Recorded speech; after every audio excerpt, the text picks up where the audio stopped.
Hello. As always, thanks for listening.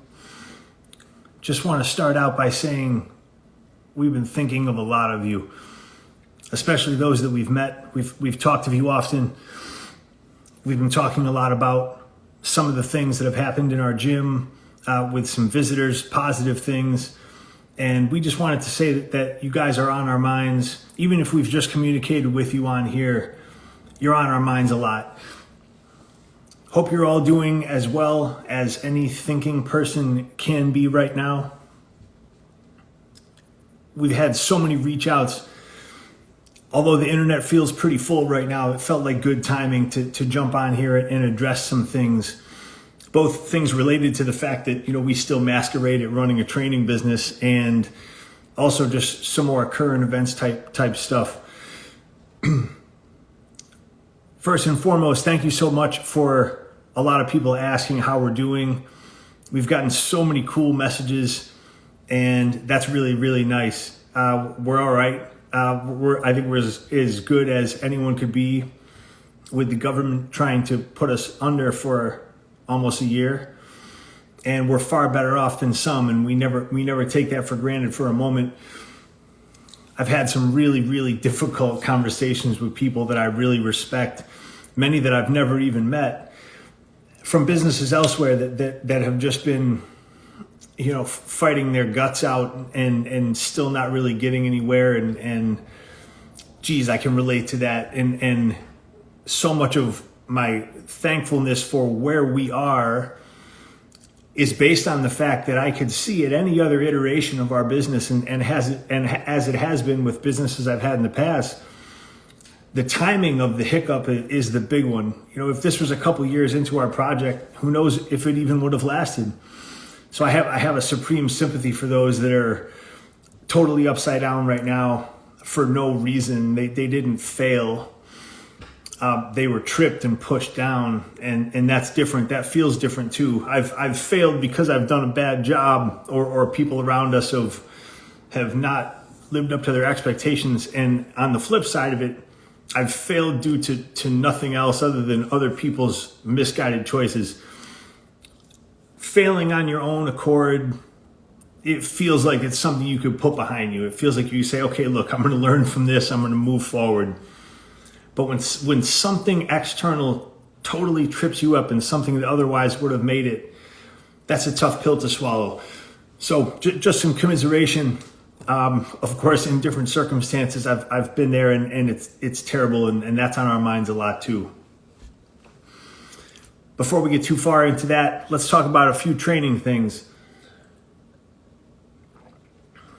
Something I realized recently is with all the different things that we offer, I had been underthinking the best ways to put those on more people than are just completing our specific training. So now that we have the Subversive Fitness site, we can train people remotely very, very well, accurately, effectively. The diagnostics phase of that remote development resource is truly exceptional. But it was driven towards getting people into our primary training. And I answer an awful lot of questions about position and concept and things like that. Not for money or not for anything, just because I enjoy answering good questions. But what we were starting to realize is that we have more to offer than just simply our excellent, well-constructed generalist training. And something else that was happening that was a disservice to both the Mace and the hangman rope and things like that is I don't think that we were looking at them as pieces of a puzzle. They were kind of a little bit more of a singular object. Where I'm going with all that is, since during this thing, many people have been cooped up and stuck, the digital, whatever you want to call it, Zoom. People have been doing a lot of Zoom training, and that's great. What we're going to do now, separately from the remote development resource or separately from anyone that's participating in any of our specific programs, is Heather McAllister and Matt LaRochelle from Atlantic Avenue Athletic Club, and Heather from here are going to do Zoom assessments, positional assessments, lifting assessments, really just dissecting pattern and position that can apply to any training that you're doing and that will improve any outside training activity that you're doing. We are really, really expert diagnosticians. We watch movement all the time. We adjust it very, very well as anyone I've seen. And that kind of stuff pays dividends in all applications. So whatever fitness you were doing, whatever extracurricular activities you were doing, an assessment could certainly improve them. I have met very, very few people that we have not been able to make a gimmick-free, progressive adjustment to something that they're doing, and that's myself included. So we're going to start offering with Matt and Heather Zoom consultations, essentially, but really what it'll just be is positional assessment, suggestions for improvement, lifts if you guys want to look at them, and the grand design is improve anything that you're doing. It doesn't have to be exactly what we're doing. The other thing that's going to allow us to do is help people understand the value of tools like the Mace and the hangman rope. If we can get people to start optimizing their home training without missing anything, and when I say anything, I don't mean heaviest weights. Your heaviest weights are very seldom going to live directly in your home. Some of you I know do, but that's definitely the minority. But when I say missing anything, I mean pattern, position, energy system, things like that. Optimized use of the Mace covers an awful lot of ground. Way more ground than most people think, and still way more ground than we even know. We're figuring out ways to accessorize and improve things with the Mace every single day. And the hangman rope is another tool that you can do, a handful of great things with that are tough to replicate with other things. So the combination of the assessments, the combination of the tools, if we're all going to get stuck in this thing for a while longer, and it appears that we are, if it has taught us anything, it is that resourcefulness and ability to adapt is extremely important and becoming more important all the time. We can help people get there with training, and we're just going to put a little cleaner package together on that. Of course, we would love to have people participate in the Subversive Fitness site, and I don't think there's a person walking the earth that wouldn't value from doing so, an athlete of any level. But if that's not the grand design and you're doing something else and you want to turn a couple ticks on the dial that may improve it, we're going to make it a little more seamless to do so with us.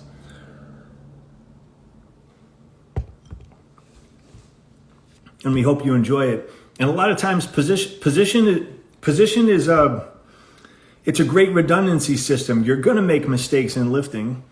And if you really, really understand the position and you apply it to its full ability, you can often mitigate both failure and potential injury with little nuanced adjustments to position, and also just, we say light the corners, turn all stones. The things like the Mace, some of the things like how we assess people positionally, it really does light some corners that I've very seldom, if ever, seen. And quality breeds capacity. It builds capacity. Accuracy builds capacity. You can keep doing more and more and more. And if you erode 1 to 2 to 3 to 4% a month or a week or a year, eventually you're not going to be able to reach your goals because they wouldn't have come up short in effort. They would have come up short in things like positional nuance, things like lifting details that wouldn't show up at beginner and intermediate levels, but certainly will show up at the higher levels. We're sneaky about finding that in people, and we'd love to help. So we got some great questions. I want to go through some of those, and then we'll close up with some discussion. We're not going to take a ton of questions tonight. We'll look at any that come up, and then we can also run back and circle next time and get them. I want to make sure we have enough time to talk about things that are going on towards the end. A lot of people are talking about that, of course, all the time. I have some perspectives I haven't heard. and also some things that I've observed in myself that I think might be at least useful enough to share. So full disclosure, right now, my technological inefficiency, I'm going to read these questions from an iPod that I saved the photo on from the internet.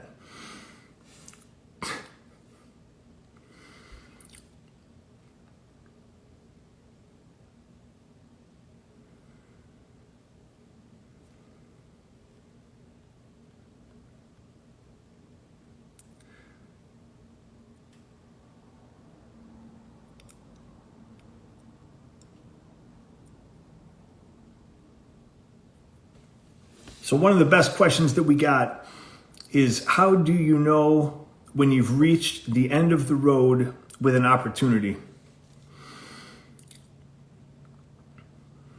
There's no one singular answer for that. But one thing I've been learning the hard way for a very long time, and continue to learn every month and every week, is you have to listen to your gut. And you have to listen to your brain. And the most important thing is to learn how to connect them in a way where one is not totally overwhelming the other. I've had things that should have ended earlier that I just, my brain said, this is done. My gut said, no, we're going for it.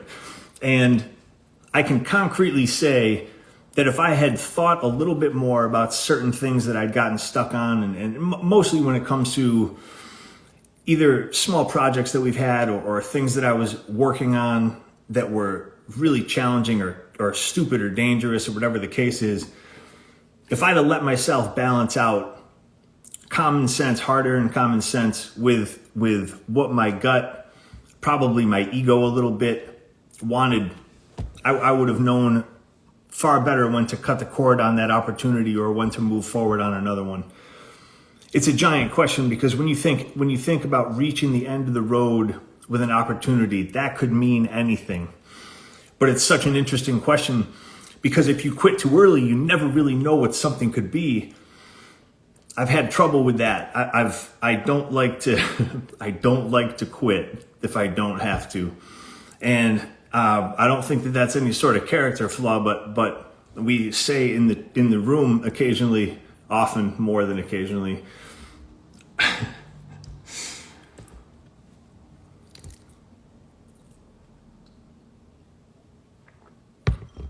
enthusiasm tempered with reality. Most opportunities need to have enthusiasm tempered with reality. That's something I've learned. I think that's a great question. Hopefully that at least did it some sort of justice. Next we had, would you encourage supplementing or get the goods from food? If so, then what? That's another really giant question. The easy answer is always food. Food is always your best source of nutrients. There's also a giant amount of practicality involved in, if you're training hard and you can't get actual great food, a lot of times eating too little is far more detrimental than eating something more that just isn't simply ideal. There's a reality to most people's lives, and it usually doesn't involve sitting down in front of something to eat 4 perfectly square meals a day. Some people it does, and that is admirable. And I fight hard to do that myself. But the reality is, if you find great supplements that meet your nutritional needs and don't derail anything that they shouldn't, then you've made a great choice. Making sure you have enough to dictate how you perform is crucial. It's paramount. Your input governs your output. Your output demands your input. And the reality is, one without the other is going to fail somewhere. So food is best, but enough is definitely more important than perfect, especially if you're training a lot, and especially if you're training anything that resembles heavy or challenging. Undereating, we see, is way more of a culprit for trouble than most things, even when it comes to things like body composition. So eat a bunch of great food, supplement what you have to. That's a simple answer, but that's really how we try and deal with a lot of nutrition stuff.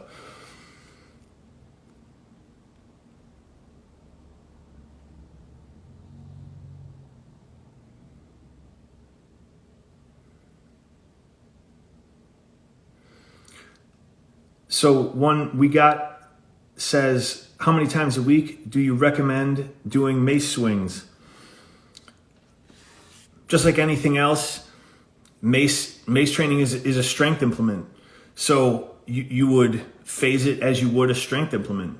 If you're going to do really, really heavy, shorter set ones, they would be earlier in the training week. If you're going to do medium weight as something higher rep, it would be a little bit later in the training week. And then occasionally, if you're going to test something in a rotational upper body way that hasn't been hit that week, then you can put, mace swings anytime you want. Heavy ones you would want to treat like heavy anything else. Don't do 16 bench press days in a row and expect to elicit your best responses from the bench press. Accessory style mace swings can be done anytime you want. But keep in mind, especially if you're not super experienced at mace swings, they're going to take a toll. So as we say, strategy trumps volume. So do less, better, and make sure that it fits with your training week.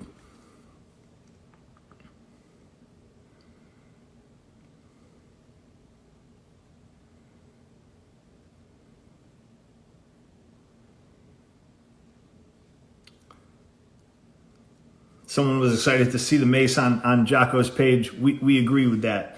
It's exciting. We're grateful to him for posting that. I'm sure it's some level of a risk, even to someone at his level. The first time he shared it was pretty incredible. We moved a lot of maces. They were at Rogue at the time, and it was like those worlds aligned. The cool thing was people sought it out. This time through, we got some good questions, and a lot of people still see that stuff. I mean, he's got a gigantic, very, very loyal following, and it really was kind of I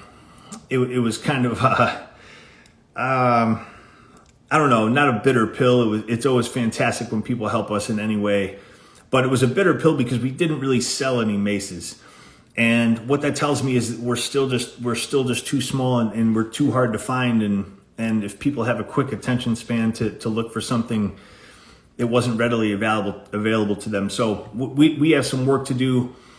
We still need to get a wider platform for the maces, and we're always working on doing so. But we think it's becoming really important. It's a tool that the value is proving itself more and more every day, and we need to make sure people have access to it. And right now, maybe we're a little too hard to find for a handful of different reasons. But yeah, it was great to see that up there, and we just want to make sure that we can capitalize when people like that help us out. It's so rare and so appreciated.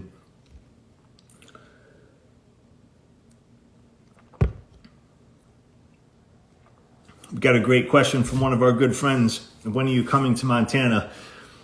The answer to that, the other answer is to Florida, because we get so many cool people contacting us from Florida, is as soon as anything up here levels out. Right now, nothing is level. As soon as anything up here levels out, I'm looking forward to running around and seeing people that we need to see and want to see. And so Montana, Florida, those are the next two places. They're next to each other, right? So it'll be like a quick drive. And thank you. People wanting us to go anywhere is totally awesome and never taken for granted. And book recommendations. Listen, right now, everyone in the world is recommending every self-help book and empowerment book and motivation book and discipline book. So I'm not going to touch that. I don't really think that that's really my cup of tea anyway. I really enjoy reading Shirley Jackson. We Have Always Lived in the Castle is a great book. It has nothing to do with politics. It has nothing to do with religion. And I think fiction right now is people's best bet. So find something fun to read. I think that's the most recent one I've read again that I really enjoyed.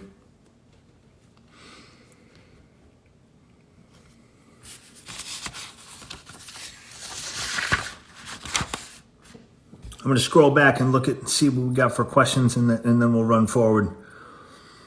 And thank you guys for joining as usual.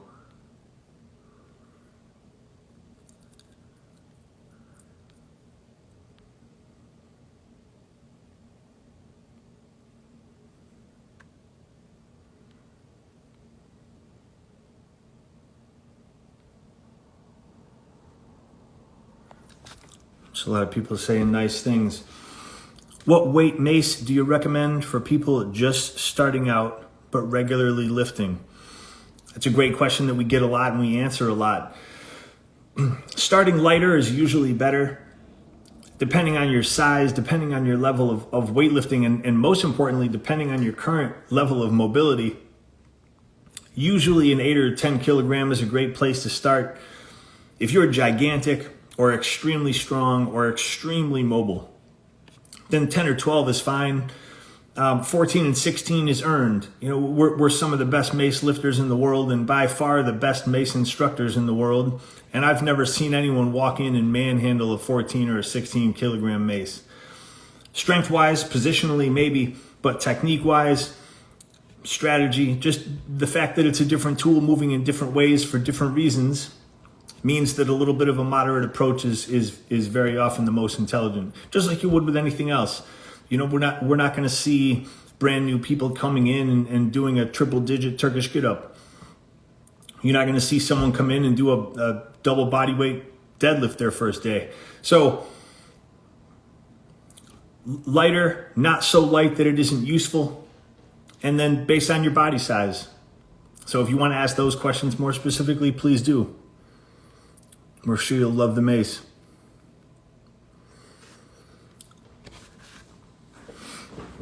So as I mentioned, we've been talking to an awful lot of people, and I want to thank people for reaching out on all fronts. The challenging questions, the most challenging questions we've been getting are often from people that we've never met, but we know we've connected with on here. And I like that it seems that we have something figured out. And I think I can credit never really trusting anyone in any of these roles for my entire life as preparation for a little bit of what's going on now. I've also built myself a relatively simple process here.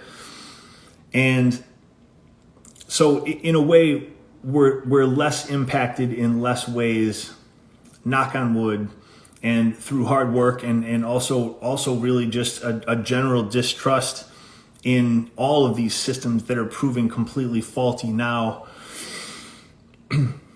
The questions people are asking us are very hard because there's no good answer for any of it. It's impossible for us to try and guide another business in another place on exactly how to operate because there's so much nuance to that. We want to tell everyone to stand up and fight for their businesses and to do anything they need to do to keep them open, to ensure their livelihood and take care of their families and whatever the case is. But there's also that reckless line where, depending on your standing in the community, depending on what kind of business you have, depending on how ridiculous the law enforcement is in your area, things like that, it isn't just this one size fits all, hit the loudest fucking drum you can possibly hit situation. It's a situation where enthusiasm has to be tempered with reality. The idea of government essentially mandating businesses to close and essentially force killing them is insane. It's hard for me to say. It hits me in a personal way that's hard to even describe. So when great people that I see are running excellent businesses that I often connect with and support are asking advice or guidance or things like that, it takes everything in my power to not just be like, do anything in your human power to stay upright. But that's just an irresponsible way to do it, in my opinion. There are a handful of people out there that are approaching it that way, and I have a level of respect for how hard they're standing up. One thing that all of us need to remember, and especially their observers need to remember, is that many of these people are so financially well insulated that they can say and do and risk things that many of us that are in a very different position cannot. I would imagine some of you may think that that's like cop out. That's like a weak way of thinking about it. And it's not my favorite way of thinking about it, but it's the fucking correct way of thinking about it. If I had $10 million in the bank, I would be doing things a lot differently than I'm doing now, and they would be more reckless. If I ever have $10 million, there's a lot of things that are going to look a lot different. But the fact is I don't have $10 million, and so I have to consider the fact that the harder I stand, the harder I can possibly fall in the wrong ways. Going down swinging, going down on your shield, admirable. Doing it foolishly, not so much. So with us, the priority has been take care of our people, make sure that nothing gets derailed that we have direct control over, and try and pass on the best possible information we can to those that have been watching. The challenges of hearing people's personal dilemmas with some of this has also been very heavy for me. I know a lot of people read what we put up and relate to it, and I take that with supreme seriousness. So when those same people are contacting us in dire straits based on stuff that is still just confusing all of us, it's very hard because I want to over-engage with it and make sure that they have, I don't know, the sounding board they need or the perspectives they need or things like that. And I know that some of you are in similar positions to this. And what I can say is that the weight is almost unbearable of that with how many people it's happening with. I'm good at bearing that, and I do it often, and I don't begrudge it ever. And we do not have a giant reach right now. Even the reach that we see on there is not what we see on there. I've gotten 50 or 100 messages from people basically just saying, we don't know what to do next. We don't know what's happening. We don't know how to do this. We don't know how to do that. And a lot of times my answer is you have to improve yourself in any way possible. Pick something on that list and just go after it. Learn it, practice it.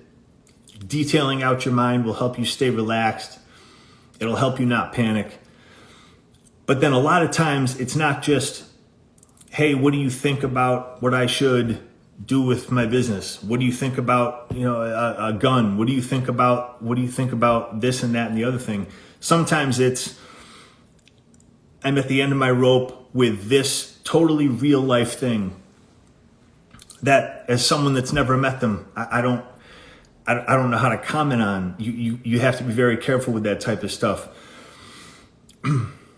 And we never want to be casual about anything like that. And the reason I'm presenting it in this format right now is just so that everyone knows that almost everyone is feeling that weight in the same ways that they are, or worse. They're all looking for someone to communicate with about it. Many of them are trying to be strong for their families, and so their immediate family people are not going to be the ones they're communicating with about it. But everyone is stumbling in really, really serious ways. So if you're inclined to do so, reach out and ask people that you think may be struggling, and hopefully that can help level some of this out. At least on the front of people contacting caring strangers on the internet for things that are just, beyond beyond comment. I mean, fixing what's going on with some of the wonderful people that we've talked to lately, with how hard they've been hit it's something that we couldn't even begin to start doing. The biggest one from everyone right now is that everyone speaks as if something is going to go back to normal. And I've been thinking a lot about that for months now. And nothing's going back to normal. But I also harshly reject the notion of this current clown show being any sort of new normal.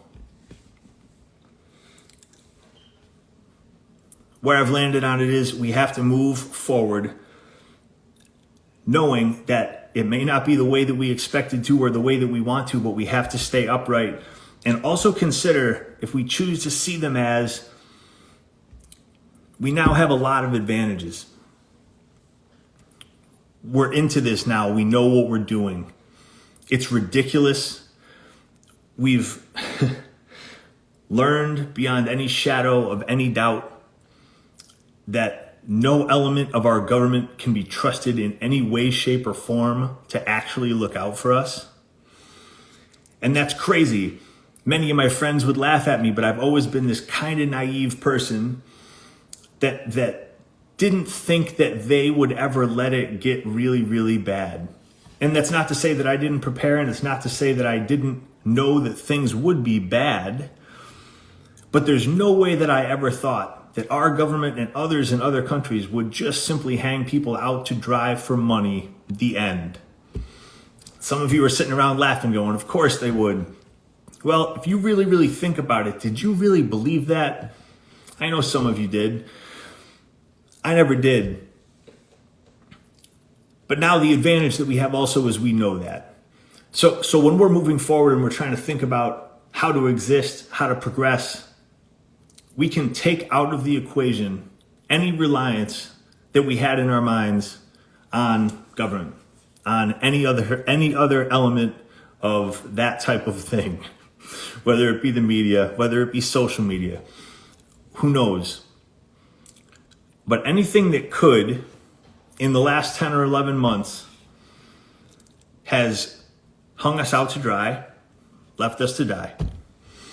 So now we have to exist as if we're all independent, but connectedly autonomous. We don't know you. A lot of you we don't know. You don't know us. But we're connected, and that means that there's some level of force generation possible. That's what I think needs to be the takeaway from this first period here, is that, yeah, there's an awful lot that they can take. There's an awful lot of booby traps they can set that none of us would have seen. But the reality is there's a framework that they've also created now, because now everybody knows that they can weather it. And now we just have to figure out the best ways to do so. The nature of people's trust in systems and leaders and organizations, it simply has to change. It's a fascinating thing to get hit over the head with. That's usually a philosophical evolution for people that takes years and years and years, if ever. And a lot of times, in the last few months, it's felt like people just got, buckets of cold water splashed on them every morning that they woke up. So now it has to be self-learning, self-sustenance, self-preservation. And then on the flip side, selfless protection, selfless caring, assistance, things that some of us were in tune with, some more than others. But now that people have been essentially shadow-faced for 10 months, even basic social things are eroding. People's treatment of each other is terrible.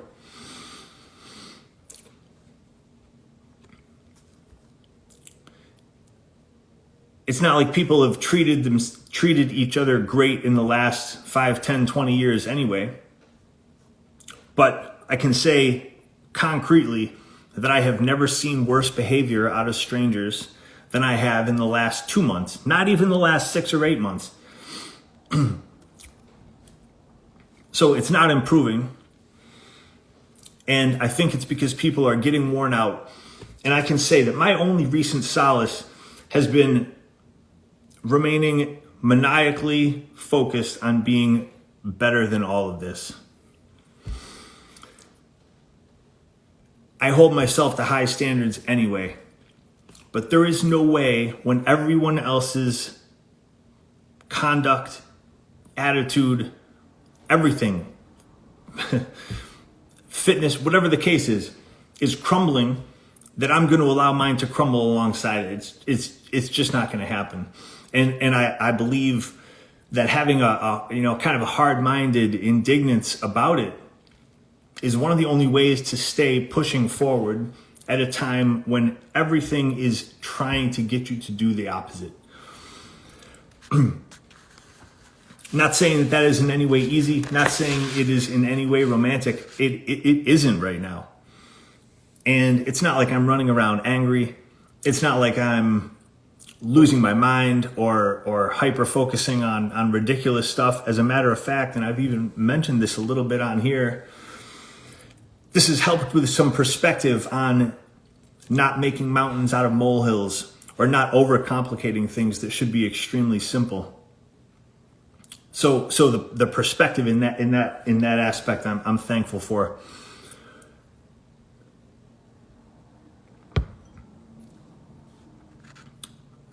What we've seen is a systematic underminement of strength.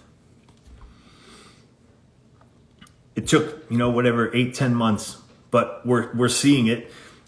People's strength of identity, strength of community, personal security, financial stability have all been undermined in ways that most of us had never even seen clearly.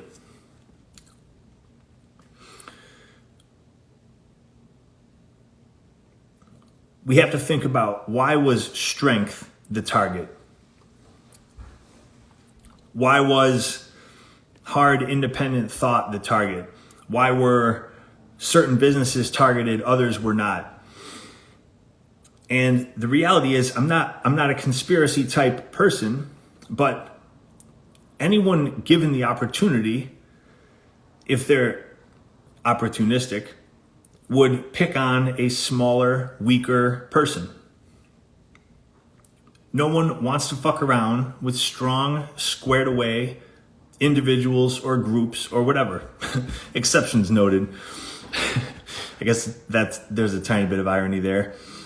But the reality is, those are not the ones that the weak-minded come after. Especially not one-on-one, especially not 5-on-1.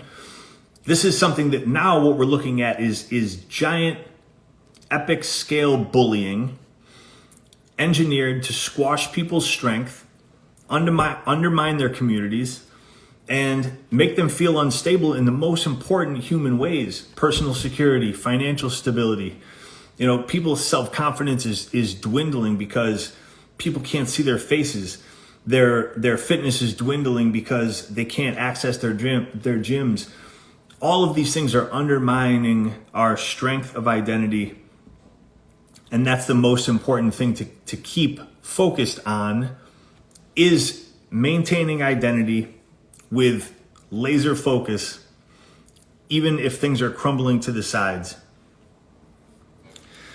And some things are crumbling to the sides, and we can't necessarily even guess at what will come next. But things are never out of our control. Most things are in our control more than we think they are, because there's so much noise behind us right now. When we think about how we got to this position where a nation could basically be held down by its neck in six months, is the fact that we allowed ourselves to become digitally obsessed. We allowed ourselves to have priorities that were way out of whack, needing way more than we actually need. We set the stage for this. So now we have to quiet the noise, and move forward with simpler directives and understanding that while a lot of things that we wanted to be in our control no longer are, certain shit is and always will be. And that's one of the reasons that I think training is so important at a time like this. And just another perspective on that I want to share is, especially if you've trained for a while, smashing yourself to bits is not going to give you the satisfaction that it once did, because you know you can do it. Once your constitution is built to work that way, then you just do it. What is going to move the needle, in my opinion, and going to keep people intelligent and sharp and progressive is details. And I'm not just saying that because we love details and we prove them a lot. I'm saying that because I practice that on my own all the time. I've been banged up this year. I have not felt great much this year. I've still made progress in an enormous amount of things by just turning the dial a little bit. Make a couple of tiny changes, all of a sudden other things start moving forward. And the thing that I've enjoyed about that the most on myself is that it's translated to things far outside of training. So I think detail begets detail. I think right now that type of thing is as important. Of course, your baseline fitness, you got to move fast, you got to move heavy, you got to do it again. But thinking it out, actually detailing it out like it's a science project is extremely satisfying, especially since the dots connect and then your performance will also improve. I definitely wasn't trying to sum up that ridiculous cultural overview with training pieces, but it is really a call to arms that if you're not currently addressing your fitness or you're waiting for some magical gym to reopen, you may be waiting a long time. As our friend Johnny says, hope is not a course of action, and that has never been truer than it is right now. We can always help people figure out what to do remotely. Long before any of this happened, we've been training people expertly remotely, anywhere. The public assistance thing is relatively new, but it's still 2.5 years old at this point. Prior to that, Wolf Brigade started in a park. We know how to train people anywhere with anything. So if you're stuck on that kind of stuff, you've found a good place. If this is something you're listening to and you know someone that's in that type of position, pass this along to them.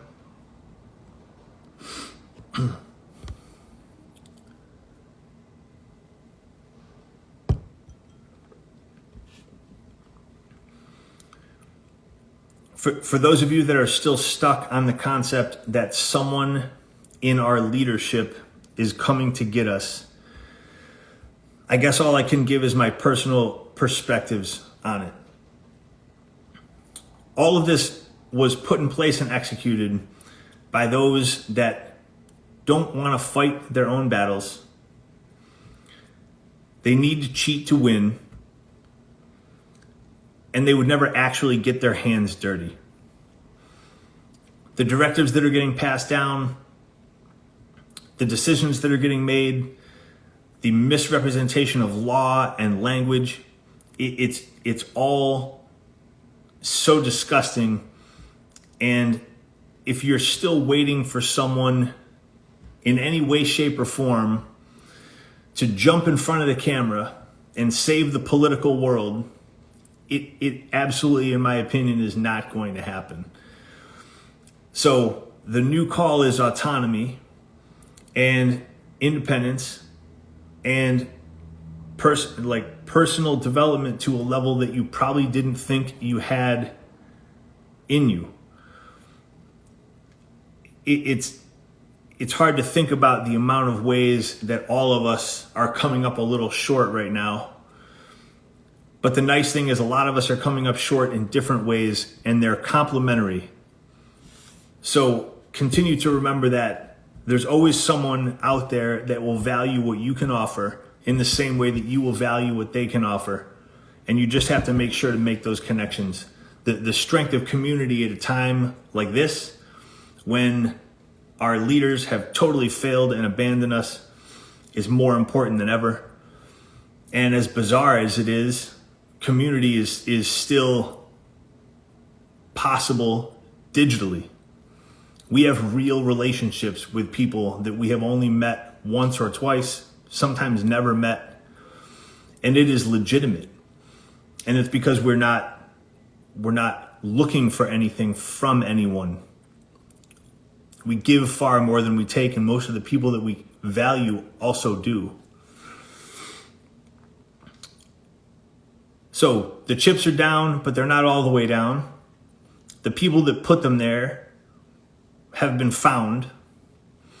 And now we have to move forward knowing that the rules are different and knowing that we can adapt to that because that's what we built ourselves for. Lastly, and then one more point, and then I'm gonna go to bed. When this thing first started and a lot of stuff changed, not much changed for me. I have a pretty simple life. But something I found myself doing that started stressing me out was romanticizing the small things that I had been missing. A little bit. No pining over spilled milk and no nonsense. But just very simple things, even up to the point of interactions at the grocery store with people whose faces you could actually see. At first, it stressed me out. I was like, I don't know. I'm not gonna think about anything that isn't the absolute present, because it's just fruitless. Only a fool trips over what is behind him. More recently, though, I've really started enjoying it, and I'll tell you why. A lot of times we forget small details of things from the past because we're so overconsumed with stuff in the present and the future that is neutral. Everything is just going along. So it's easy to miss things. But when we've had things removed from us, as all of us have this year, no matter how good you've been at this thing, we've had things removed from us. It's almost like room gets created to go back and look at this other stuff with a different set of eyes. I've thought about trips that I've been on in different ways. I've thought about people I've known in different ways. I've thought about jobs I've had and projects I've had, injuries, with some slightly different perspective. And the only thing that I can link it to is the fact that my mind was so crowded that it didn't have room to remember some of these awesome details. I went back and watched BMX and skate videos that I haven't watched in many, many years. I went back and revisited things that I remember made me feel a specific feeling at a specific time. Usually that is not shit that I do because it's been a dangerous game for me. I have not enjoyed all pieces of my youth and childhood. But lately it's been satisfying, and all I can do is share what works for me. At first, I was trying to squash anything that would make me feel anything because things were too heavy as it was. But in the last few months, it's turned a corner. And I think my perspective on how we're going to move forward and the fact that we are fucking moving forward has cleared a lot of cobwebs out. A lot of the baggage left, and it was replaced with some cool stuff from the past. Last thing, again, thank you for listening. So we want to do these more frequently, but I want them to be more than me just sitting here talking at the phone. So we're going to do, thank you. We're going to start doing Thought Crime Thursdays. It's either going to start next Thursday or the following. It'll be hosted for now right here, Instagram Live, and then we'll pull them over and have them on YouTube for you as well. Eventually there will be a better platform for it because it's going to be excellent. But this time we're going to start reviewing some things.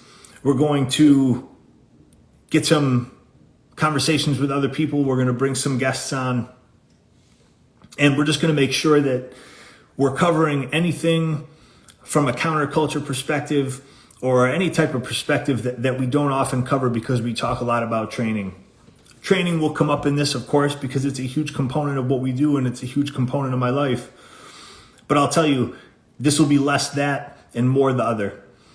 Some stories for sure, reviewing things that are actually important enough to stick with us, and then providing perspectives on things that we feel are maybe getting under addressed in the rest of the way.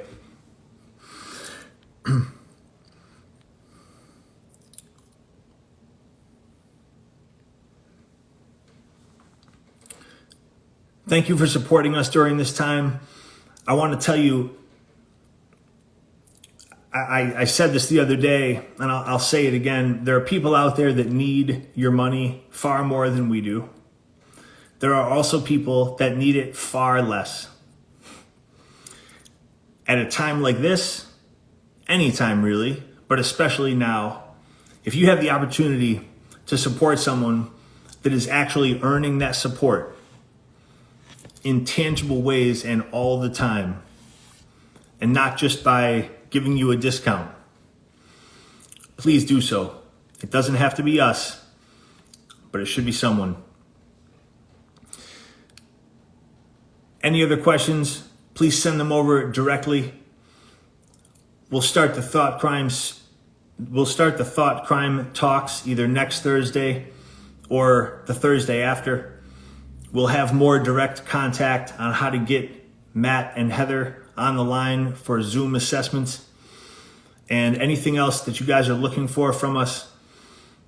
We're open source to a fault. And if you think that we're missing something, we always want to know that. Thank you so much again.